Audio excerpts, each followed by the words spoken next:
Yeah. So what's that story? That story's pretty good. So I met Owen 15, 16, no, more. Yeah, I'd say 17 years ago probably. And because he's 42, he's about 25. So anyway, I started betting with him. I don't know how we got connected, but I started betting with him. So the first week I beat him for 88,000. He comes and pays me. The next week I go to Vegas, I blow $2 million. I come home, my players won $1 million. And I owed Owen like $1.20 or $1.30, something more than he just paid me.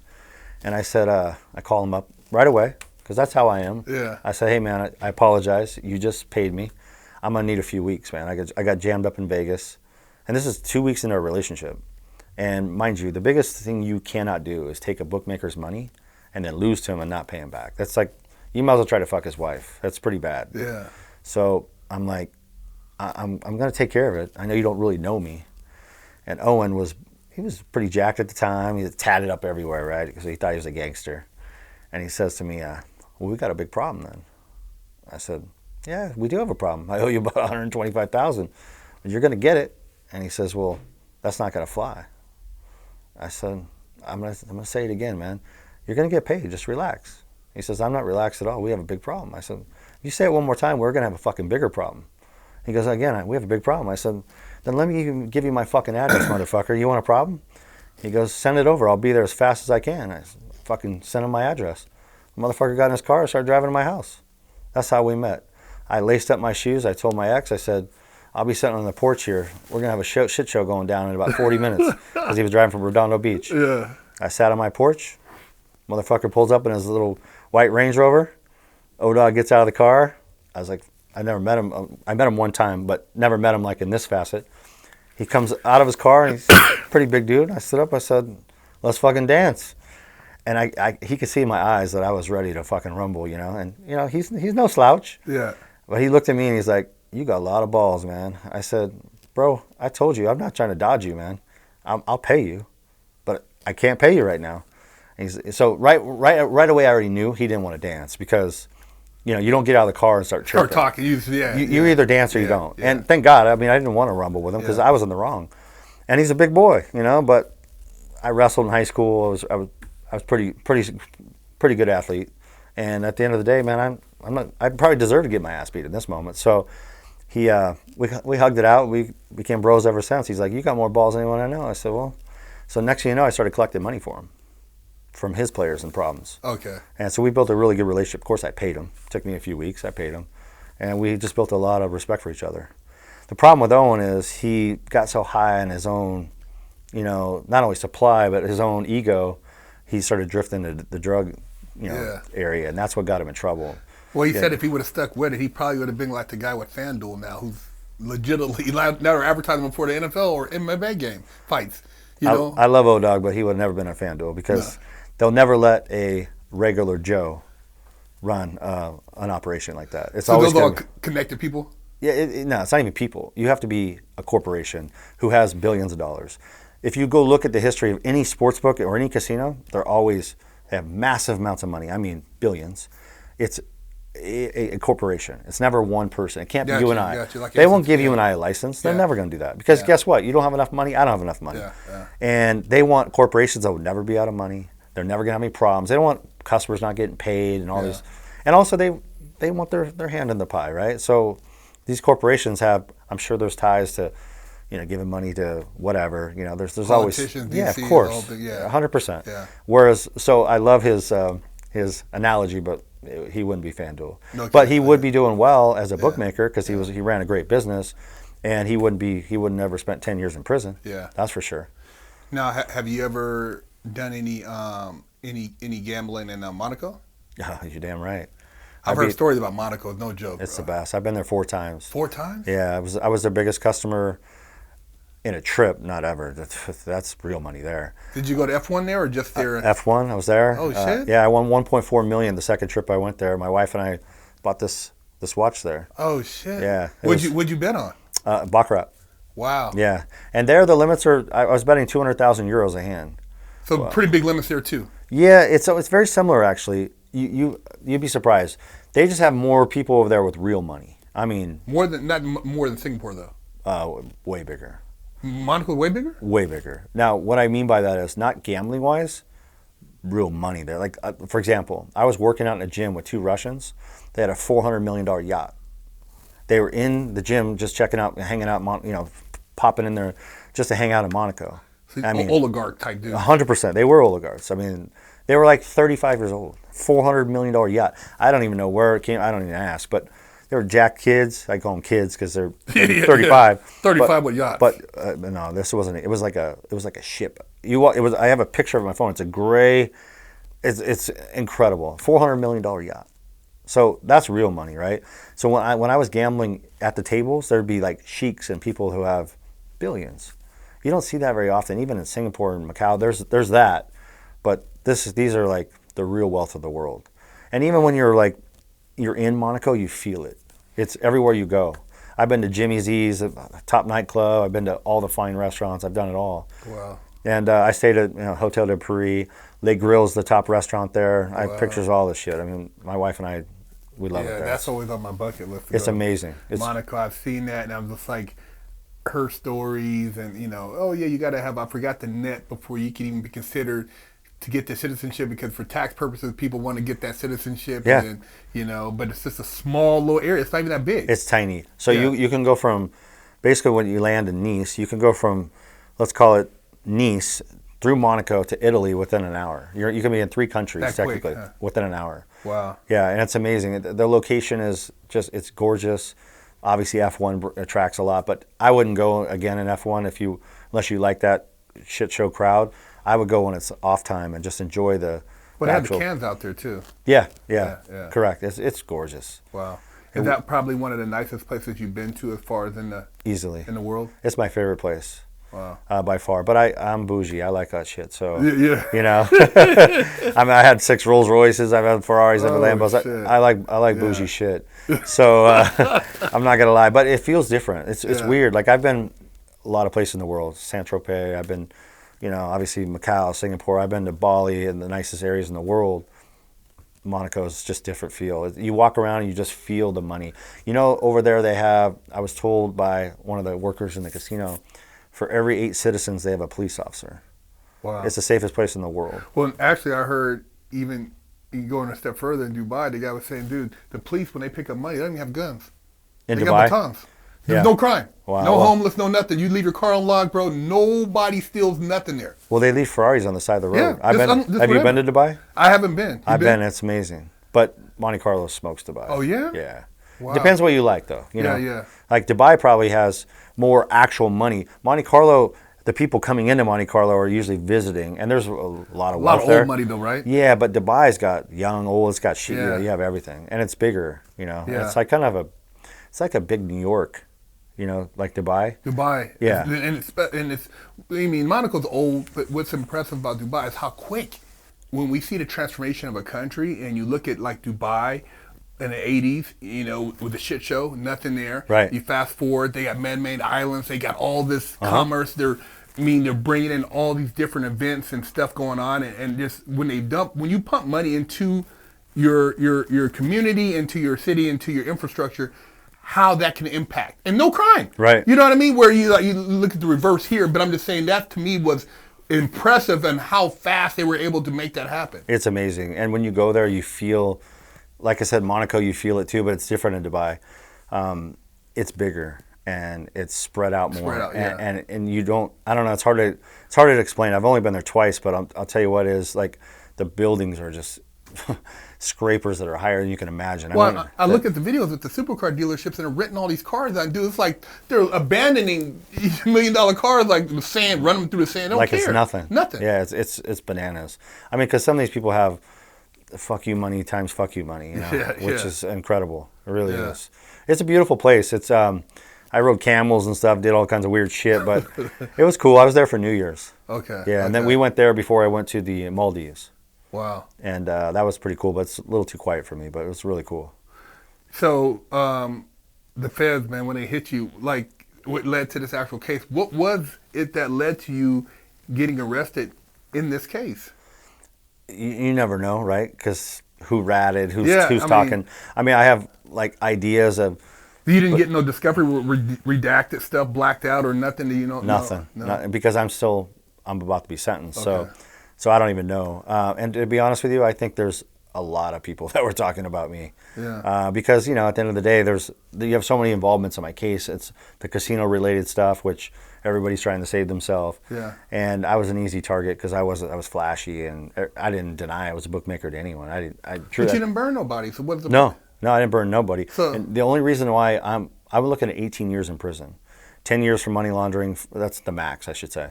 10 years of money laundering, 5 years tax evasion, 3 years bookmaking. okay. When the FBI came to me, my attorney I hired, she came over for the first interview to, whether I was going to hire her. And she said to me, "You're going to prison." I said, "Okay." And she's like, how do you want to eliminate this problem as best you can? I said, "Well, obviously you tell me." And she's like, "Well, you need to cooperate." And I said, "I'm not talking about one person on my phone. These are my agents. These are my friends. I'm not doing it." And she said, "Well, you're going to have to." And then she even said, I live in a very nice house. She's like, "This house is gone." And my wife starts crying. I'm like, "Listen, Diane, there's one thing I'm not doing. I'm not talking about the people that have got me to where I am or who are under me." So my attorney tells me, the only way to really save yourself is to cooperate with the government. And I've never been through an actual federal case before. So I said, "I understand that, but there's one thing I'm not doing." And I said, "But they are asking for you to talk about the casino." And I said, "Well, I'll fucking talk all day about the casino. They're the ones who banned me after losing $9 million, and the rest of my crew, we lost almost $13 million there. And to be honest with you, I have a good feeling that's why you're here today, is because people at the casino are getting in trouble and they're talking about me. So you want me to talk about the casino? I'll do it with a smile. I fucking hate those casinos. It's a war between me and them. I don't look at that as ratting on anyone. In fact, no problem." She says, "Well, the problem is they're not going to let you just talk about the casinos. That's not how it works." And I said, then we're fucked, because I don't want to talk about anyone on my telephone." I said, "The truth is, my telephone and my computer has enough information for them to have everything anyway. Let's be real. Mm-hmm. But I'm not going to elaborate. They have what they have." And she said, "Well, we can't do that." I said, "Well, Diane, then that's the only option. You call them, the prosecution, and you tell them that I will, cooperate in regards to the casino. And if they want to do that and give me a lighter load, then I would love to do that." So long story short, she says, "Oh, I've been doing this almost 30 years. They won't do that." Well, they did, because, let's be real, that's what they wanted. They want money. That's their pound of flesh. Yeah. And we'll see what happens. But when I went in and talked about the casinos, yeah, they allowed me to move all the money through there. So that's what they wanted. So I had something valuable to give to the government. I don't know if how much it's gonna lighten my load on my sentencing, but it definitely is helping. That's why I have a shot at. We'll see what happens. House arrest. Obviously, when you air this, we're gonna see where I stand. Mm-hmm. It's gonna be public knowledge. The gavel's gonna be dropped, and I might be looking at 2-3 years. I might be looking at house arrest, but house arrest is kind of like the best case scenario, because of my cooperation credit, but first time offender, I don't have any priors. Obviously I'll first step to act, I'll use it if I need to. And my cooperation was pretty big. Non-violent. Yeah, non-violent, no victims. So we'll see. And I've been nothing but cooperative in regards to, I didn't talk to the FBI when they came. I said I'm going to get an attorney. But when it came to the casinos, I was just honest. I mean, yeah, they knew I was a bookie. They looked the other way. There's nothing else to say. It's the truth. Mm-hmm. They were having. If you go look at the government records and the Nevada Gaming Control Board, they were having meetings at Resorts World where they were erasing my name as a bookie. The guy running the meeting would say, "Hey, let's erase this." The employees were telling So off the books. Yeah, of course. So do I blame them? I was providing a massive income to them, so I get it. They needed business, and bookmakers were coming there and gambling very, very high. And it was a lot of the revenue. We did 12, me and one other bookmaker who's in this case did 12%. 12% of the revenue in 2023. 12%? Yeah, 12%. If you go look at Vegas Pauly C on the Instagram, he has a big following. He talks about all the numbers. It's factual. Wow. Yeah. I mean, I lost $9 million there myself, in 2023. So when you know, I have another question I wanted to ask you. When they paid you out the 4 million from the Super Bowl, I mean, how'd they get that? I mean, did you get cash? It was 9 million Nine? because I bet 4.2, and it's just under 9. I ended up winning like 8.5, getting back 8.5. Excuse Okay, me. yeah. But I only bet in cash 1.25 million. The rest was through bookmakers throughout the country. Got you. Because they wouldn't take more. Yeah. You spread I had to. Yeah. The casino wouldn't take more. Okay. Yeah, believe it or not. Yeah, because they were going to take so much. I have the tickets in my phone. I was at the Atlantis Casino in Bahamas, and I bet 1.25 there, and then I bet $1 million through another bookie, 800,000 through another, 600,000. It was spread out throughout the casino, the world.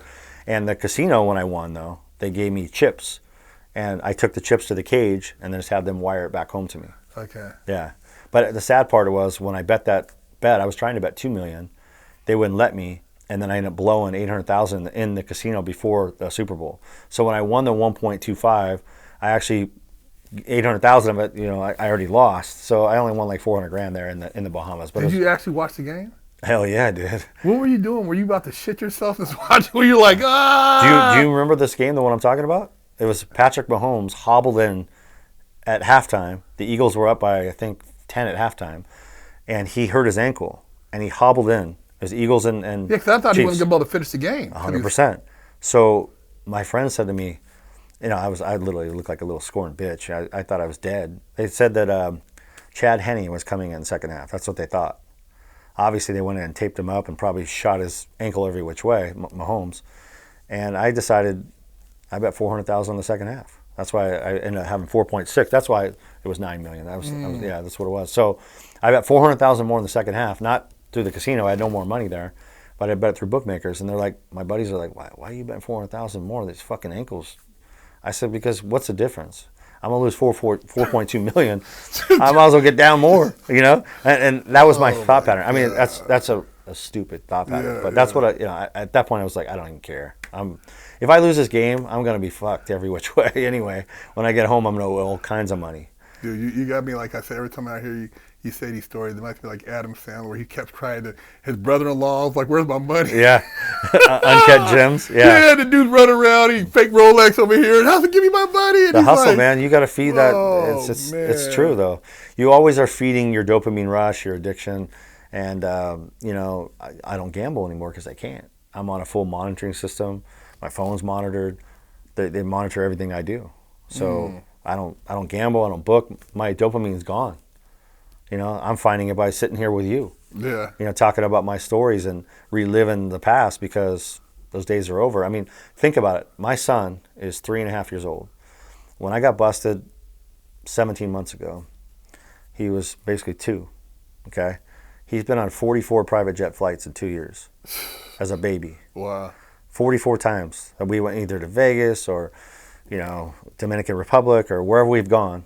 And, I would bring my nanny. We'd go into a villa. It's 12,000 square feet with a backyard and a pool, caviar in the plane, whatever we want. We walk in. The service is incredible. When we went Resorts World, they have one of the most beautiful villas. I mean, it's called a palace, and it's probably 12,000 square feet. It's huge. Yeah. Okay, and glass all the way around the room. You have your own backyard with a pool, right? Barbecue, the whole 9 yards. And the butlers had it down to what formula my kid had. They had the crib there waiting for us. Wow. So when we were coming, they knew, my wife and I eat pretty healthy, but they know I like chocolate chip cookies. So they'd have fucking array of that shit. Like whatever you like, they had it dialed in. That's how good Vegas is. It's like going into heaven, like, here, all your vice, yes, everything. They do. Oh, of course, the alcohol they feed you, Yeah. I mean, they're smart. I mean, I don't blame them. Yeah. But my point is, like, the lifestyle that I was living is so hard to look back now and say, I'm not doing any of that anymore. Yeah. I flew with 18 of my family members to Dominican Republic on a private jet to a private concert with Andrea Bocelli. Wow. My wife and I did a meet and greet with him. With the family, they were like, dude, this is incredible. I mean, that's once in a lifetime experience. They've been living it, though. Like, we've done it.